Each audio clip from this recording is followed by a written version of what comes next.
Баяртай. Өнгөрсөн дурсамжид газраараа тэрл нэвширсэн гунигаач ирэв. Хаврын нахимэлзуур шиврэнээр чийг даасан ертөнцийн жихүцэн тэрнийг өнгөнл гэж андуурсан ч хамаагүй.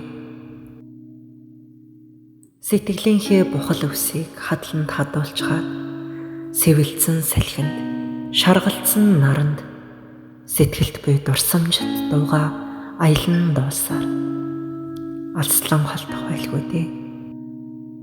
Анхныхаа харцыг чамд өгөхөд алиахан чимний чөнгөрчвлээ. Адагтаа харин ахиж уулзахгүй гэж айгүйхан яриа.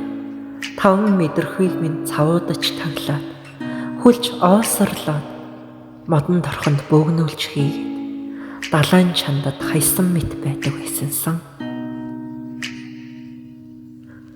Хайдаа чамаагаа яаж мартандаа. Бөхөө өвлийн хүйтнэр хаягаа шуун дээшлүүлчгээд өрхөөн авч чагтгаа суллан хайчгаад туурга дээвэр ханаа хөөрөх салхин зүүний утас болгон eerүүлээд хизээ бэлэн болох нь мэдээдэхгүй шин оромжоо хүлээж суугаад намайг багаас ганцаардал гих хохмооч өтгөр хөх тэнгэрээс доогуур хөрс бэлхийн дээгүүр энэ хоёрын дундуур орших энхэн ертөнцид хөөн барин алтан тавьсаар одоо л нүртэж өрөхгүй туурахгүй дээвэргүй гэрт өвлийн жихүүн салхийг аягаар нуух нь юутай хаслаа.